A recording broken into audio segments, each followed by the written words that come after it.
I am unashamed. What about you? Welcome back to Unashamed. Dad has a listener that sent him a letter, someone named Gramps. Gramps. They started calling him Gramps. He's being educated. He's not an old person or she. I didn't know, man, whether you're male or female. Well, Phil, if it's Gramps, it's got to be a But male. you said they're not older. But they're not old? That's what Dad just said. How does he know? How do you know they're not old? What's the age we talking about? Because they're calling him Gramps as a joke. Oh, it's a joke. Okay. You missed the joke. Well, maybe He's not old enough to be Gramps, but they're calling him Gramps because he's listening to Well, maybe that's another joke. for three of us in this world, which makes perfect sense with him being called Gramps, because we're old style, a lifestyle, wise lifestyle. Ephesians chapter 5, my man, Gramps. Or a woman. Either way, yeah. I didn't. The admonition Only we give him you does. and your friends tell them a wise lifestyle is open to opportunity. That's 15 and 16. Yeah. A wise lifestyle is open to God's will. Mm-hmm. So you're on the right track. That's verse 17. Yep. And a wise lifestyle is carefully influenced. It's unwise to be influenced by mind-altering substances. So you're on the right track, man, in this world, because there's more substances that will get you right out there lying on the side of the Road. building you're fixing to go into. If you're listening and you're like, what's Phil talking about? That's the Phil translation of Ephesians 5:18 that says, and do not get drunk with wine in which there is debauchery.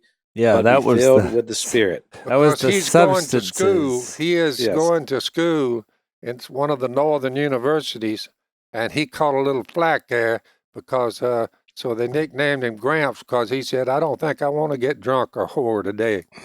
Well, there you go. Yeah. Well, Gramps, then we're with you. I think you're on the right track, That's Gramps. exactly right. We'll take that as a badge of honor. Yeah, We needed a little jingle before that. I didn't know that was going to be that riveting. It was pretty Like, Daily Mail with Phil. He's Daily. a student, and he's taking care of business, and people are saying, Gramps, you old school. But he grinned and is still old school when he was like us. Yeah. You see what I'm saying? So what you're saying, Dad, is new school may not be so good. We're not new We're school. not new school. We're old school. Yeah, to refer back to a previous These podcast. writings we're quoting here this morning, Yep. these writings are at least 2,000 years old. See Yeah, what be I'm proud saying? of it. Mm-hmm. Be proud of the fact that you're not doing what Phil We're called proud the, of you, the Gramps. commode hugging. What do you call it? Commode hugging drunk. Yeah. No, I'm going commode to put hugging that in drunk. my next speech. That was Gramps, good. you're on the right track, my man. We're with you all the way. So shout out to Gramps. Yeah. I hope it's actually a guy. We're not sure. Well, it's not hidden to you, Gramps. It's hidden to us because Well, we didn't read You, the you letter. know what you are. You know what you are. Once that was a joke, that was an old person. I was like, well, maybe it could be anything. Right. If the whole thing's a joke. There was an old skit on Saturday Night Live called Pat, and Yeah. where you weren't sure whether Pat. Well, that's back when that used to be funny. right. I mean, now it's such a touchy thing, but back in the day, it was just like Oh, I remember that. Yeah. I thought it was funny. It was like because they couldn't figure out if they could never do what this. do you yeah if Pat was a boy or a girl. Right. And So so that everything was- was like everybody was trying to guess the whole time. And Did they even Without run? being offensive. Without You don't being want- offensive. They didn't want to offend Pat. That's and so right. they would ask the Yeah. questions like, what's your favorite magazine? yeah, do you like Cosmopolitan or Sports Illustrated? And she'd go, people.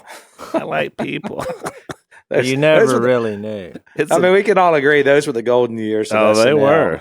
I The- still yeah, remember the jingle. Well, whether the letter writer was male or female, live as children of light, for the fruit of the That's light found more consists text for of Gramps. all goodness, righteousness, and truth, and find out what pleases the Lord. You're on the right track, dude.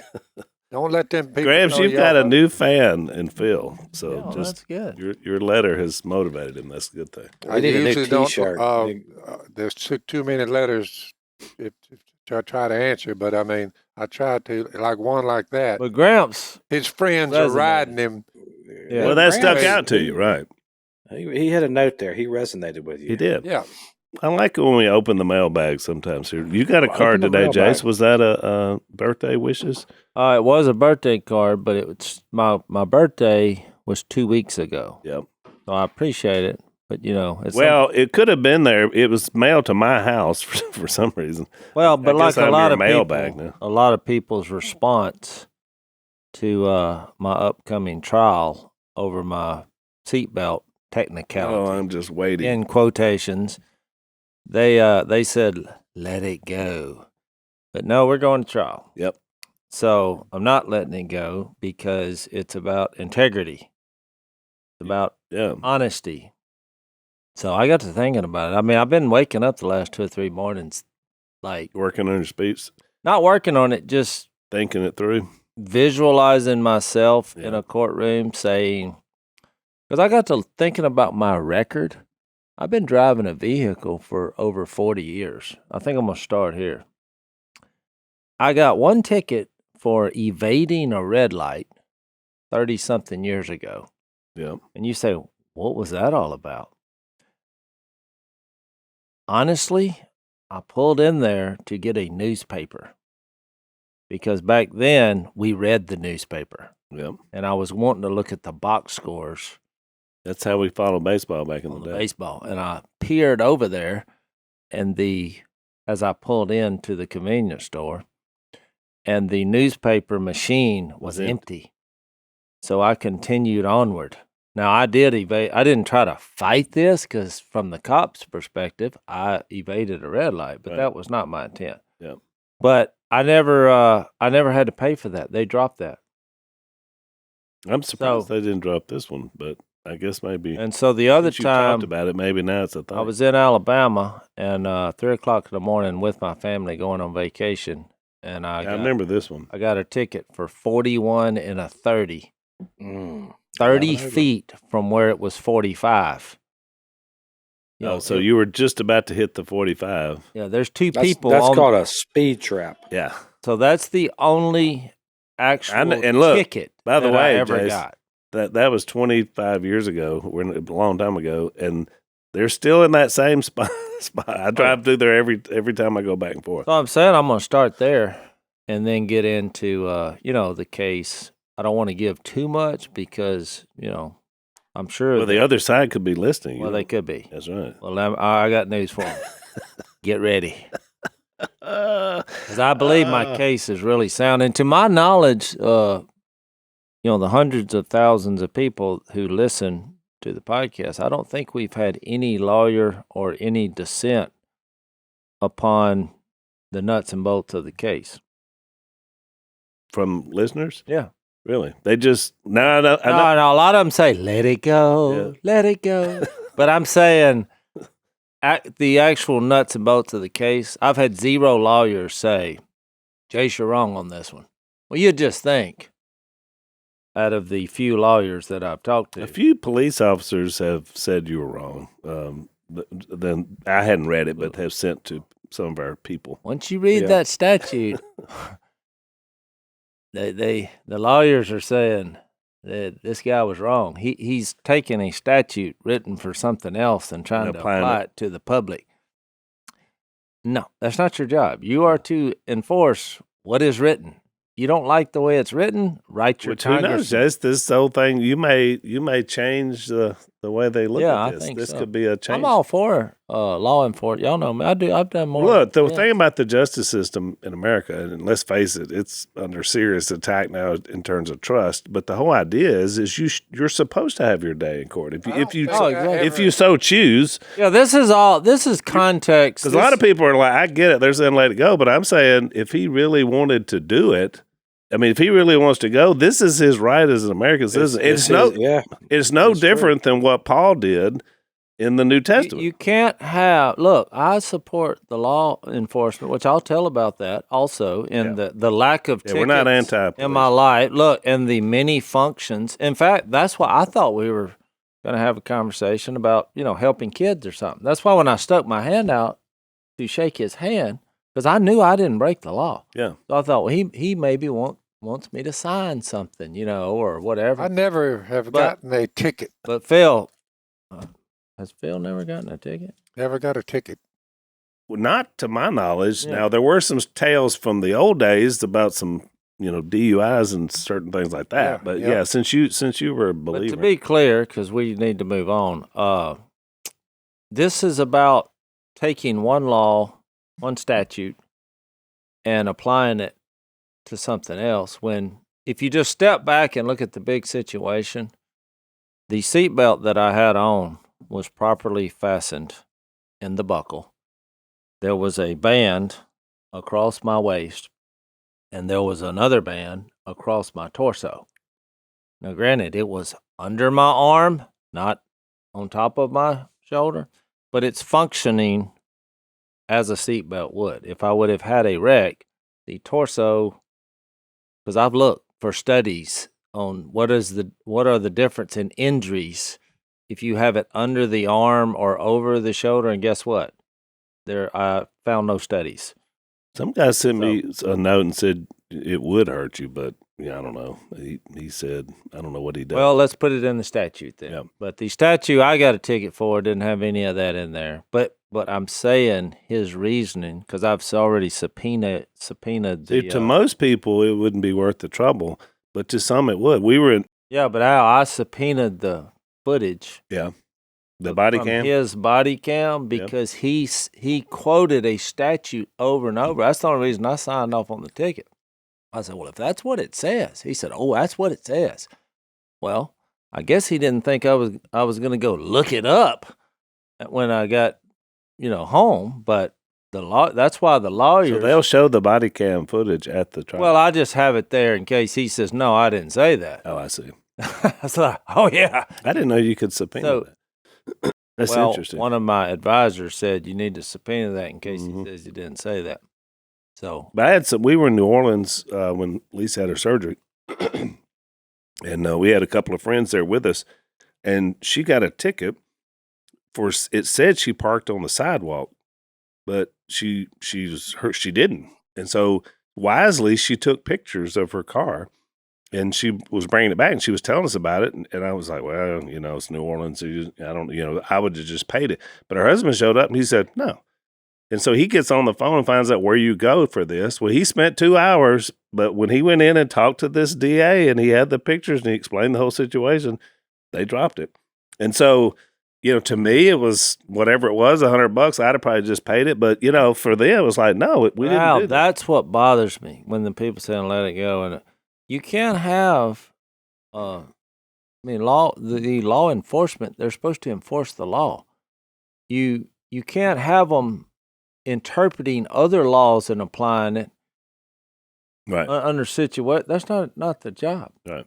So once he put himself out there and said, that's what the statute says, because I was like, man, I'm a man of integrity. I didn't know this was a law. And he's like, it is a law.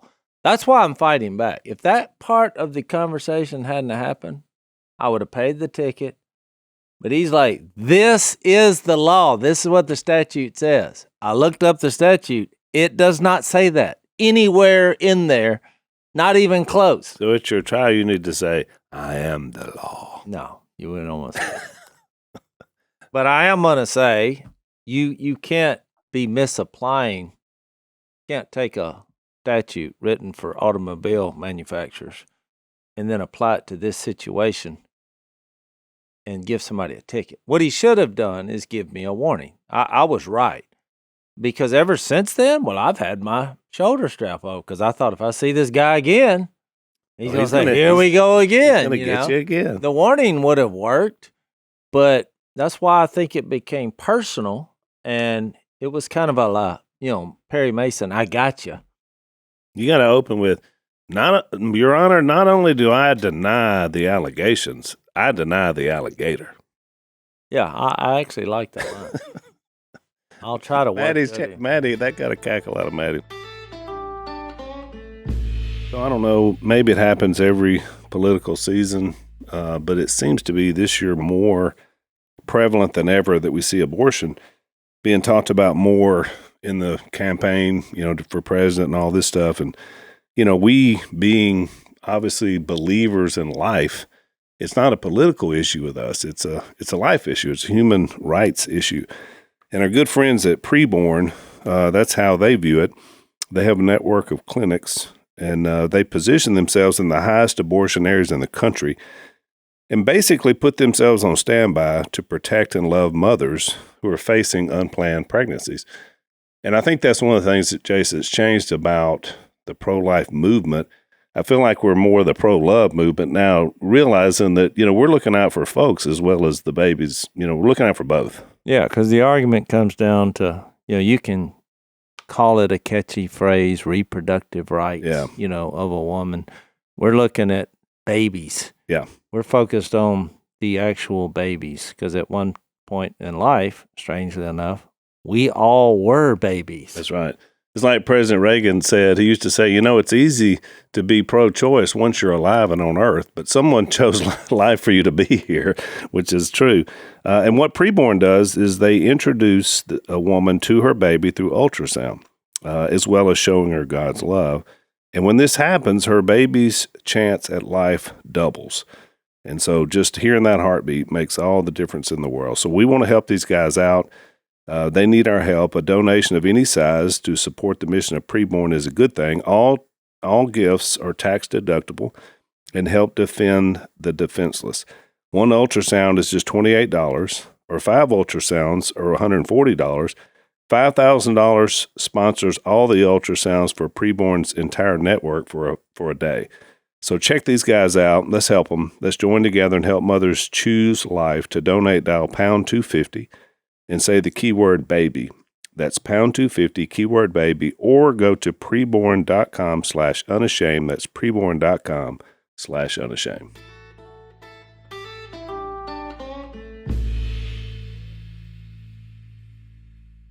All right, so we'll see where all that goes. We will be reporting on it because it's going to be breaking news. It's going to be big.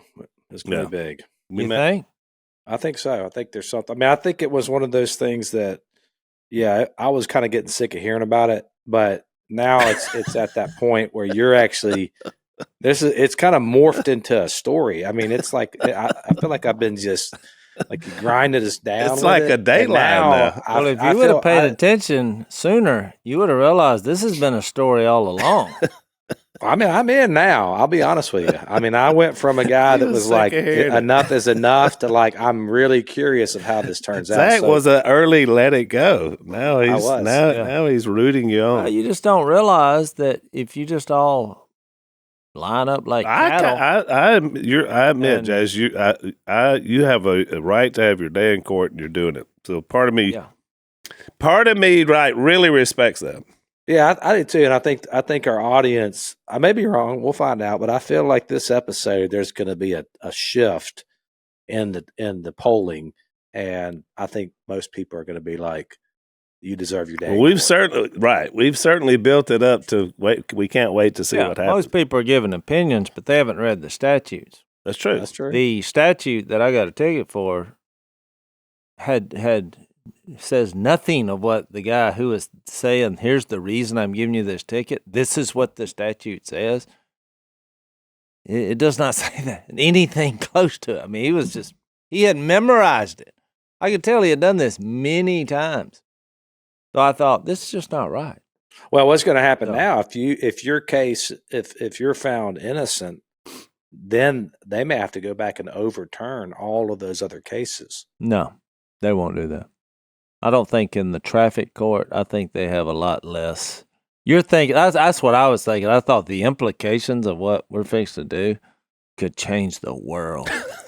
And this defense lawyer. One seatbelt at a time. I said this to the defense lawyer who knows all these people, and he said, no, it's not going to change anything. He's like, this is traffic court. He's like, there's a reason they don't allow it to be filmed or. Yeah. He's like, there's no rules. He's liable to say, hey, Mr. Jase, quit talking. You lose. Or what? It's like, don't come there expecting 100% fairness. He'll let you talk. He's like, there will be a trial, and there will be somebody rebut it. Mm-hmm. And he's like, you could be 100% right, and they just not care, and you go pay your fine, or they'll put you in jail. Yeah. He said, or they're liable to say you're dismissed. I mean, for some reason, Jace, they put you in the P farm over this. We'll just start a prison ministry while you're out there. I've been there before. We'll come visit you, bring you some tracts and stuff. I think I'll bring that up earlier in my presentation. Yeah, that I'm gonna say I've been there as a volunteer teaching people to stop breaking the law. That's one of the reasons I'm here. Yep. It's an integrity thing is really what it's all about. I was honest. I got one question. Yeah. What does Missy say about all this? Well, she's kind of like Zach's take. At first, she was just wanting it to go away, but now I would say she's my biggest supporter. Now she's like, she just feels like this shouldn't be going on in America. Right. So. I mean, and there's a lesson here because I think that you stood against the cultural tide.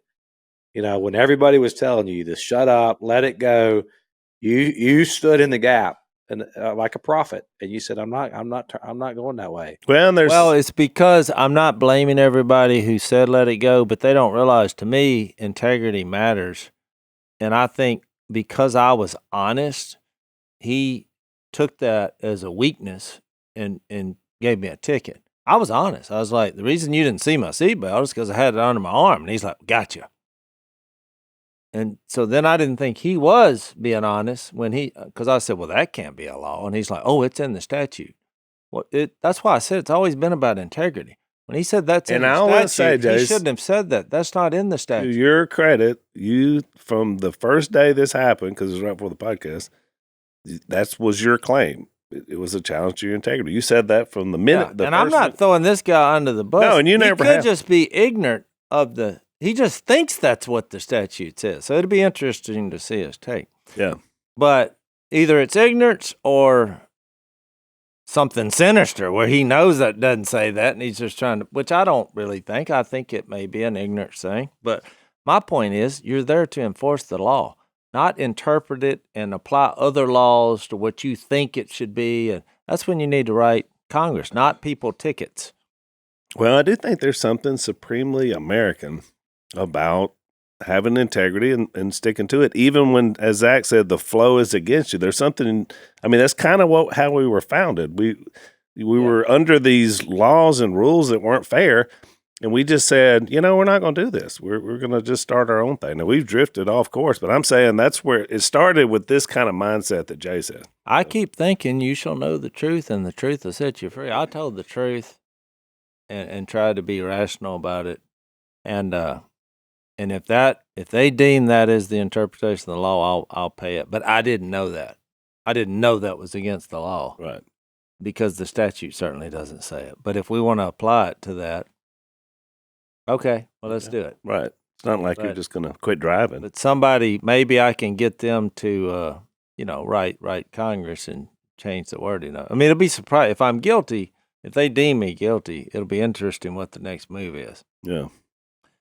Because the statute doesn't say that. So, you see what I mean? That's why I find it hard to believe for somebody open-minded or a judge to say, oh, yeah, this is clear as a bell.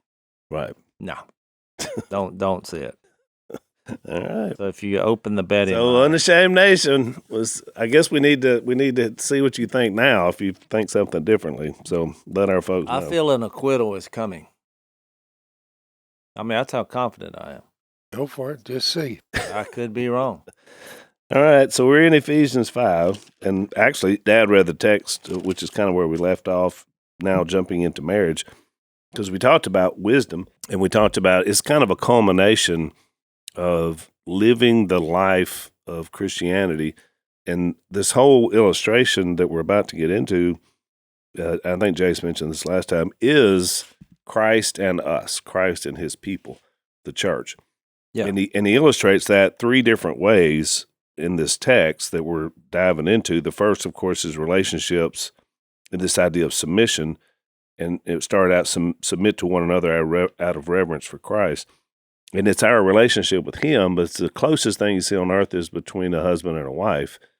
And then, of course, you've got a family setting with parents and children.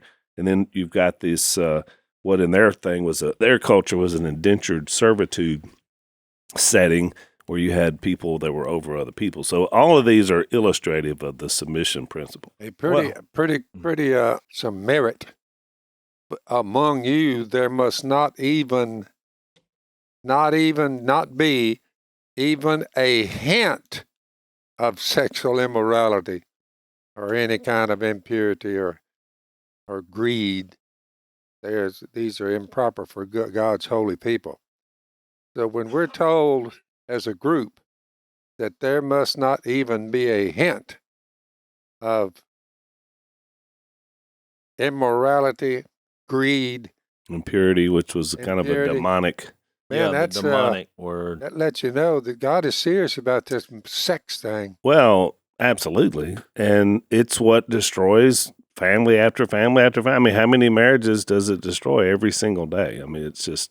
It's out of control. It's out of control. So, Zach, you told us you got Ruth in there with you. Is this Bring Your Daughter to Work Day today? Yeah, Jill is down at the LO conference headed your way. Oh, that's right. So I made the mistake of saying I'm babysitting, but apparently it's called being a dad when you watch your own kids. So.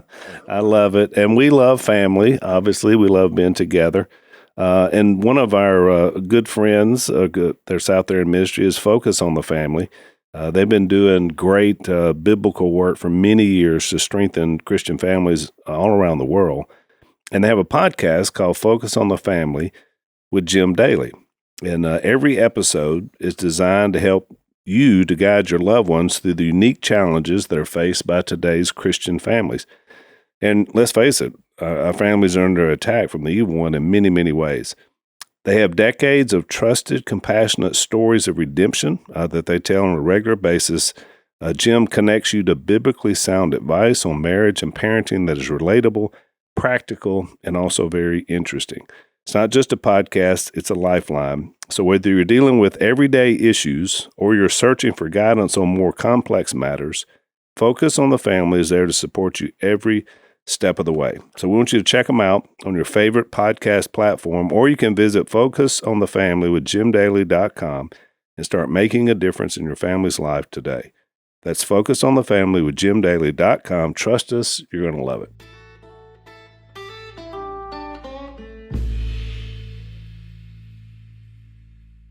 Well, and you look back at the history when this was written, and it was not unlike our culture. The setting was anything goes, Yeah. with a hint of religion in there. I mean, some of these groups were teaching, religious groups, that is the apex of, religiosity, was these sexual experiences. And I mean, it's the same thing going on. It was very much intertwined in the idolatry past, no doubt about it. Well, yeah. But even then, you start looking around at groups today, there's some that these hierarchies where these men are, married to 74. Multiple people. 74 women and, having kids by them all, yeah. You're like, and calling it all something holy. Seems like a pretty good idea for a guy to have sex with a lot of women to me. Yeah, exactly. But, which, by the way, when you read through the Paul's epistles, the warnings are always that. It's always like divisive, false teachers. You better watch it because they go after people in the flock. And he mentions weak-willed women. He talks about the idea how they prey on these, relationships and on these people, and it's terrible. We don't take that as a world as serious as the Apostle Paul speaking on behalf of the God Almighty. Exactly. That's why, Dad, you mentioned old school. I like a lot of the old school Bible guys because they're like, in different, organizations, different denominations. They're like, somebody pulls one of those moves and, pastor or whatever, you're out.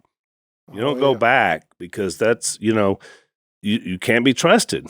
And so it's an old school way of doing it, but I like it. I mean, I think when you set up the ideal that husbands and wives have roles in this special marriage bond as it relates to Christ and the church, So the church belongs to Jesus and Jesus to the church, right? Yep. Yeah. So whenever you take this into a sex context, when you have sex with a woman, well, that's you saying her body belongs to me. You remember the 1 Corinthians 7?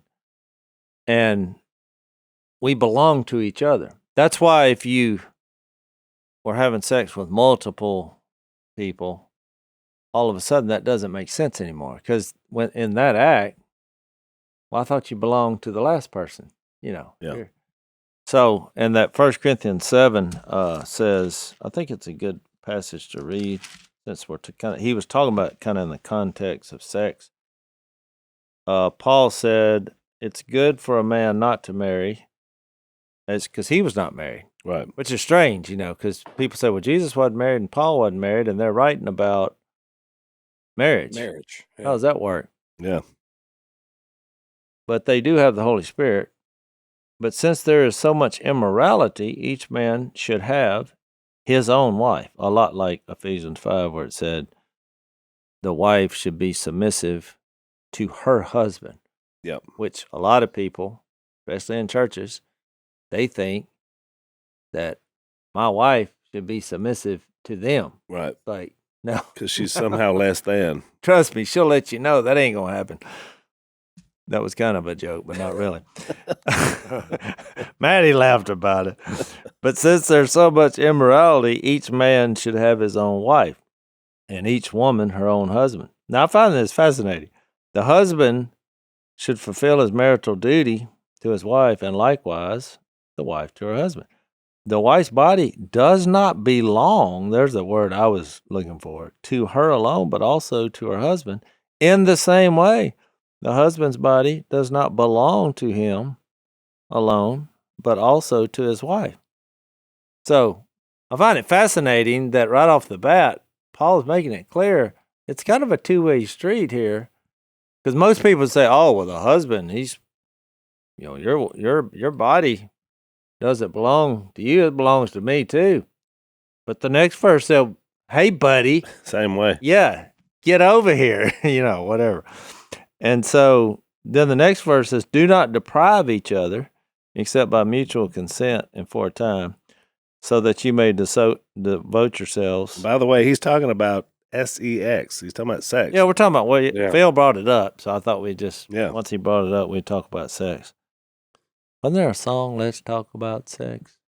Wasn't there a song somewhere? Salt-N-Pepa. I miss that. Oh, I've never listened to the song, so that's that news song. Sorry, I did grow up in the 90s, and so I know were they talking about 90s godly sex? I don't believe so, but it's Okay. I put those ways behind me now, so So I think about it. So that you may devote yourselves to prayer, then come together again, and so now we're getting back into the same.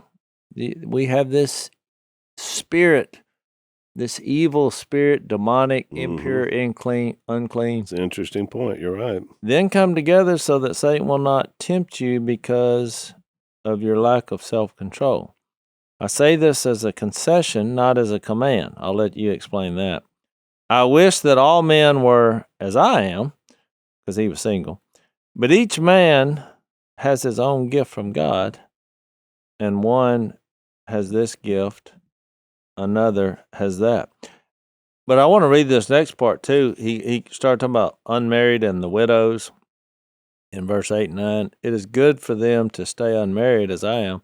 But if they cannot control themselves, they should marry, for it is better to marry than to burn with passion. I wanted to read that because when I asked my wife to marry me, I had to get her dad's blessing, Which she rejected. which he rejected. And him being a preacher. By the way, that seemed to be a trend in our family. We were 3 for 3 before Jeff came along. My response to his rejection was I quoted this verse. I said, hey, Mr. Larry, it's better to marry than to burn with passion. He didn't like that. Didn't like it at all. I'm sure he didn't. Yeah. The context there, though, is when he says, because I remember that threw me off when I was in college, and I was taking a survey of the New Testament in one of my courses, and they mentioned that verse. It's better for a man not to marry, but the context there is, a lot of scholars believe that he's talking about in the context of the current persecution of the church. It's not. He's not. It is actually better for a man to marry. I mean, we were created, for union, as we talked about in the last podcast. That the passage you mentioned in Genesis, where God looked at man when it was just man, said it's not good for man to be alone. And I think what's happening with sexuality, and not just our current culture, it's any culture. It's to detach the sexual union from its ultimate end and purpose, and to make it a means to an end in and of itself, meaning that it literally becomes all about the consumption of your own personal pleasure. And as a result, what you're doing is you're actually denying your body. You're actually devaluing the body. So if you go back to what we've talked about a lot in this podcast on this idea of the temple, if you remember, what is the temple? The temple is the physical place where the spiritual world of heaven meets the physical. That was the temple, where heaven and earth meet in a physical temple. And that was the tabernacle, that was the temple, that was the garden, by the way. And then this whole thing in Ephesians is making this argument that, well, now the temple is going to be your body. And so where sexuality plays into this, Paul further explains this in 1 Corinthians 6. Well, that's where I was fixed to go, because I had just read 7. But that is the context of 1 Corinthians 7, is what you're talking about in 1 Corinthians 6. So we got a brand new sponsor, boys, Alpine Gold Exchange. Did they send samples for us to... Well, and I heard they sent samples, but they didn't send samples to you guys. But I did get these. These are gold backs right here. You say, what is a gold back? I have about 91 gold backs right here. I'm gonna give you a little quick economics. Well, y'all took my silver, by the way. Well, look, 91 divided by 4 is what you need to be figuring.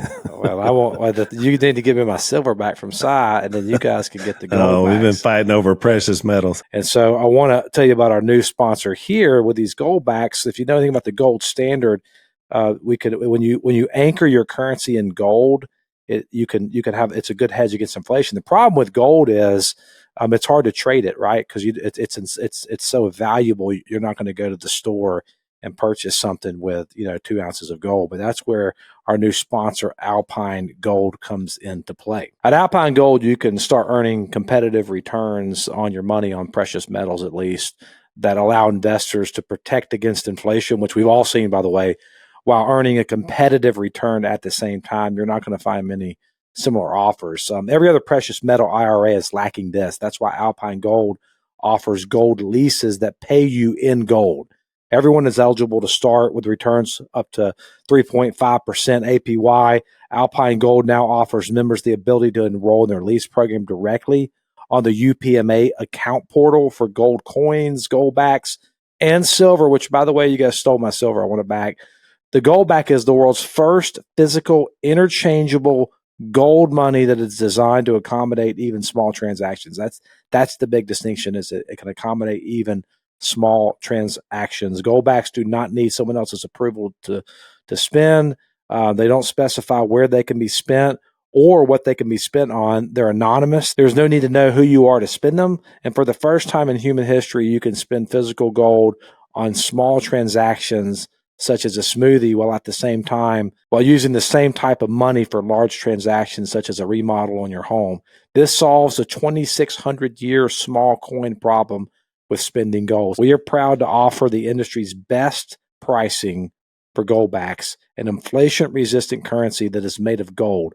Buy, spend, or grow your gold holdings with goldbacks. When you buy 100 goldbacks or lease them, Alpine Gold Exchange will give you 5 goldbacks on your first lease payment. Payments occur once a month after your lease begins. Limit 1 payment per person. I hold several goldbacks, as I've already showed you, and I encourage you to check them out to see if they're right for you. Learn more about goldbacks by visiting alpinegold.com. Use the promo code Unashamed to receive free shipping on orders over $200. That's alpinegold.com, promo code Unashamed.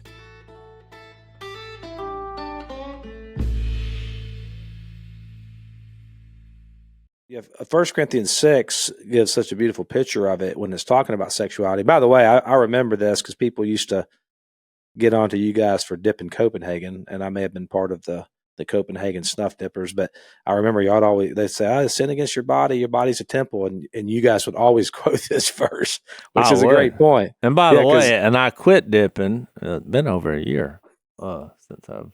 And the little things you do just to have something in your lip is funny because it's not tobacco, but it's like just to whatever. But someone quit watching the podcast, and it was so funny because they said, I just can't watch the podcast anymore because Jase is dipping on there. And what they didn't know is he wasn't. He had quit, and this was so I never responded to this person. I thought, well, because they're not listening anymore anyway. But sometimes be careful when you make judgments because you may not be right. Well, the verse that Zach is referring to before he reads the rest of it is 1 Corinthians 6:18. It is an interesting verse, and it's probably wasn't designed to be used for rationalization of dipping.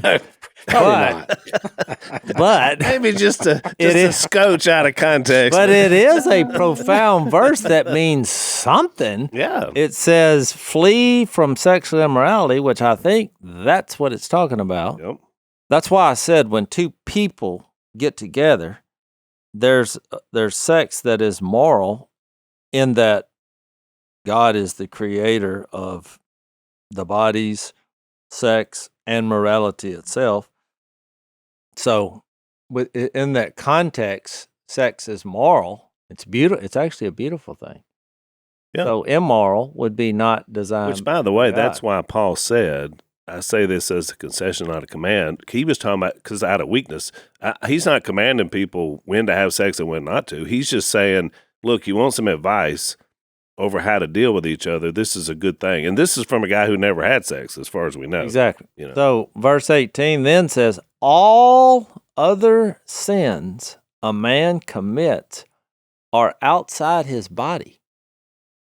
But he who sins sexually sins against his own body. And to Zach's point, the next verse, do you not know that your body is a temple of the Holy Spirit who is in you, whom you have received from God? You are not your own, which gets into this humility and service and submission. And the belonging to each other. Belonging to each other. That's the whole context. Because you got to remember, this is all about Jesus. He pursued us, just like I pursued my wife. I mean, Jesus pursued me.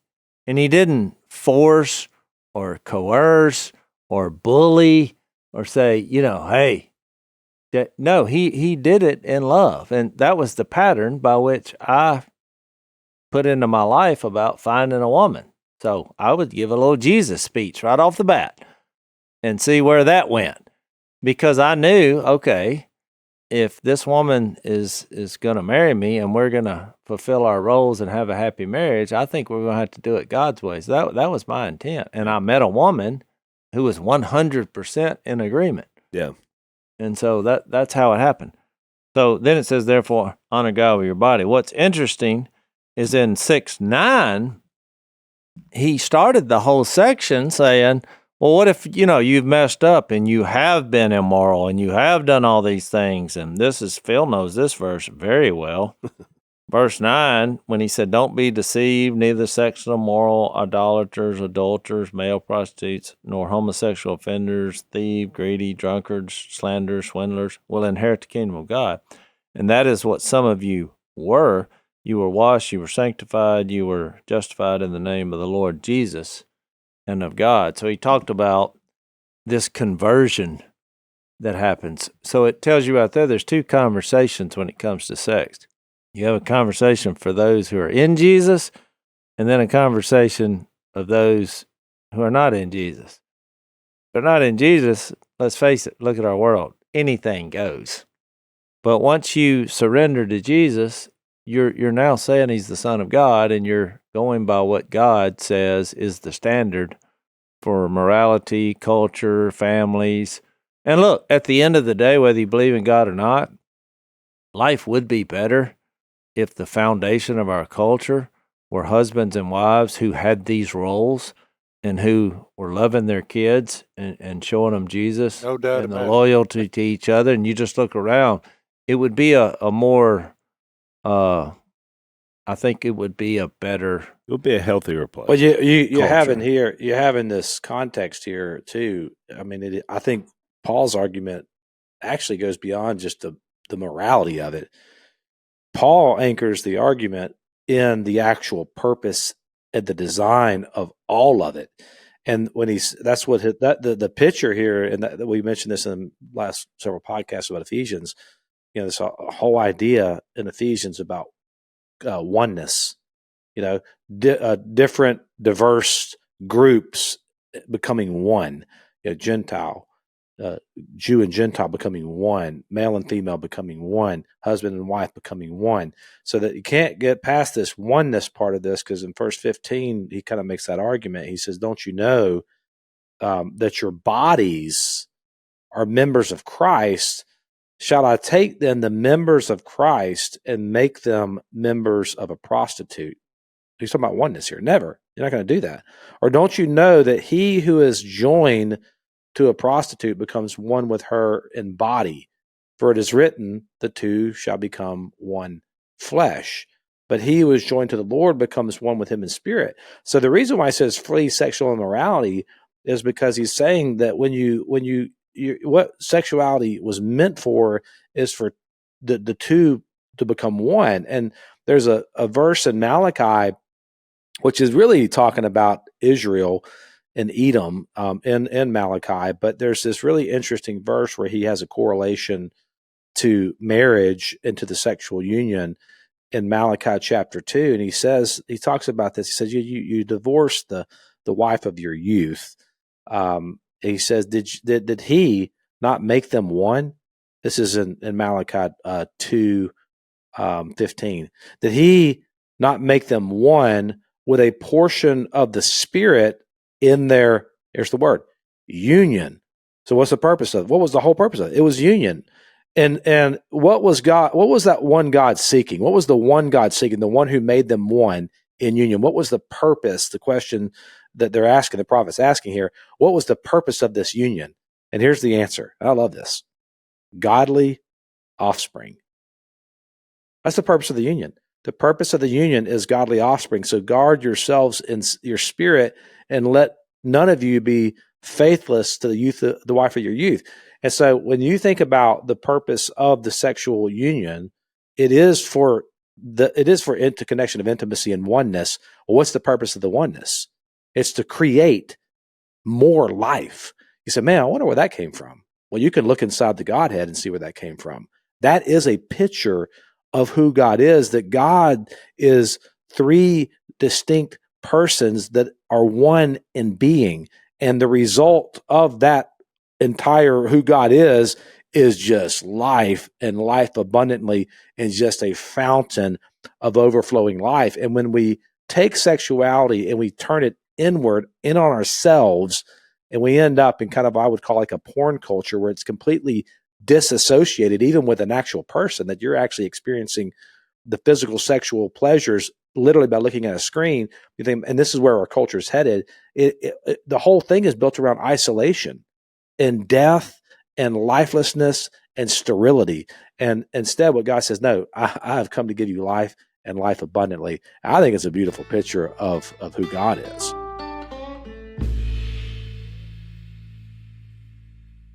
Zach, you and I think we've mentioned this before, but one time you and I were going on a trip, and we picked up a Time magazine at the airport, and one of us did, and we read this article that was in it. It got our attention because it said, is porn destroying America? And in the article, it was about these young men who had started looking at porn on their phones and devices when they were very young. I mean, most of them said they were started even before they were 10 years old. And so now they were in their 20s. Now, this God's nowhere mentioned this has nothing to do with spiritual. This is Time magazine, some reporter. But they were impotent. They weren't able to have sex with their girlfriends, their wives, whatever. They're starting to, begin their relationships. And they could only they could only perform with porn, not with actually a live person. And it's a plague, So these people we're talking about, they were banding together, remember, Zach, and forming these groups, to try to help each other, try to have support groups for it and all this. And not based on the Bible, just purely pragmatic. Pragmatic. Yeah. Right. Yeah. It wasn't even a spiritual thing, but it just shows you to the point we're making about what happens when the evil one, and that's that idea Jase brought up about the impurity. When the evil one gets involved in this, that's what you'll see. And what happens is you got decisions being made. Paul made the point clear in Romans 1, when he removes himself out. In other words, okay, this is what you're going to do. This is what you've decided. It's going to be this lifestyle. It's going to be sex with whoever, whenever, however. And he's out of the equation. It says his wrath is revealed. But all that is that he's not there.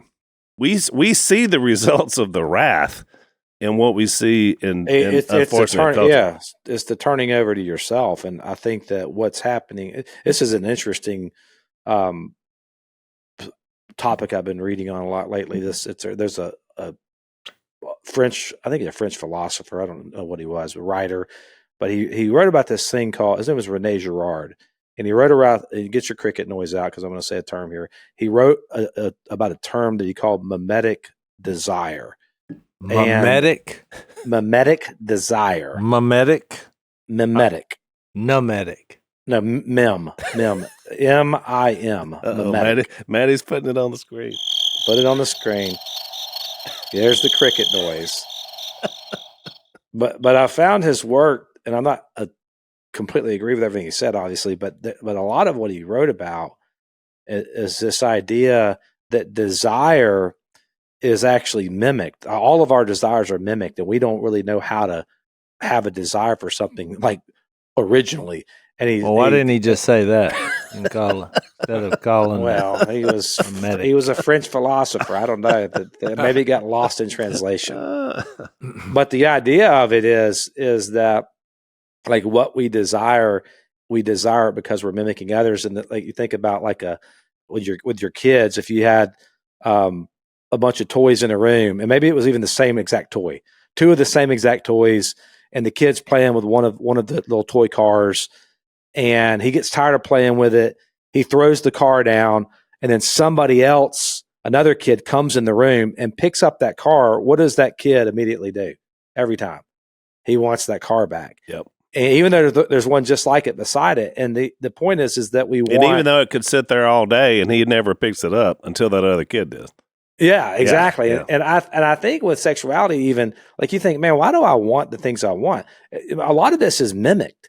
And the input that we're letting into our lives and the things that we're entertaining and just the constant scrolling on TikTok and Instagram or whatever it is, that's shaping your imagination for consumption of something.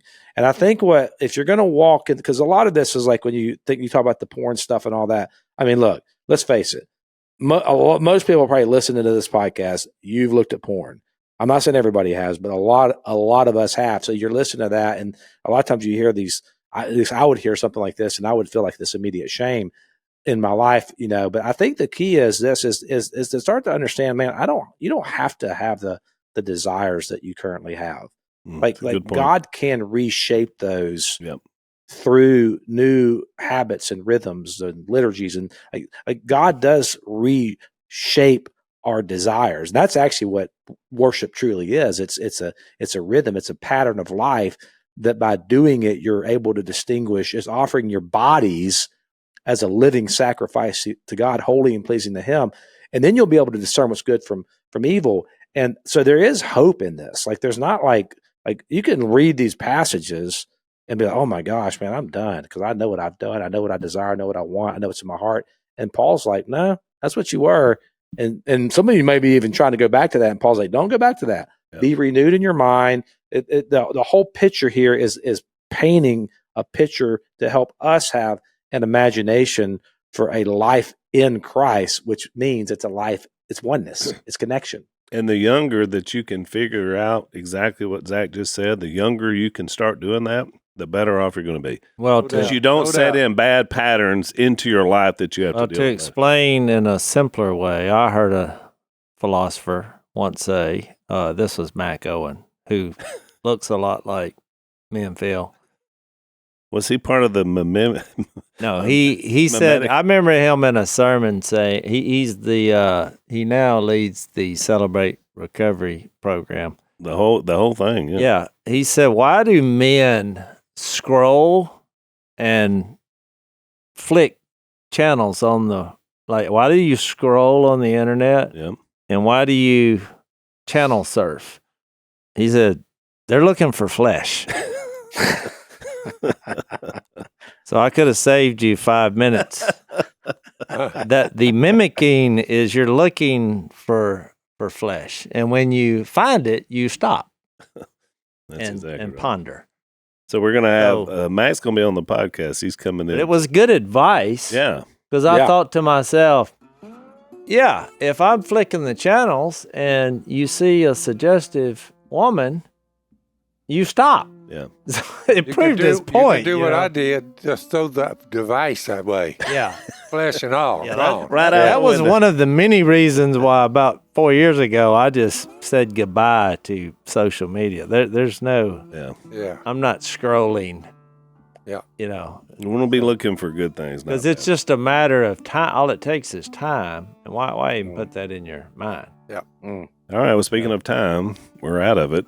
So we'll see you next time on Unashamed. We out of time? We're out of time. Pitiful. I didn't even get to my stuff. I know. That's why we got another podcast to do. Thanks for listening to the Unashamed podcast. Help us out by rating us on iTunes. And don't miss an episode by subscribing on YouTube, and be sure to click that little bell to get notified about new episodes. And for even more content that you won't get anywhere else, subscribe to Blaze TV at blazetv.com/unashamed.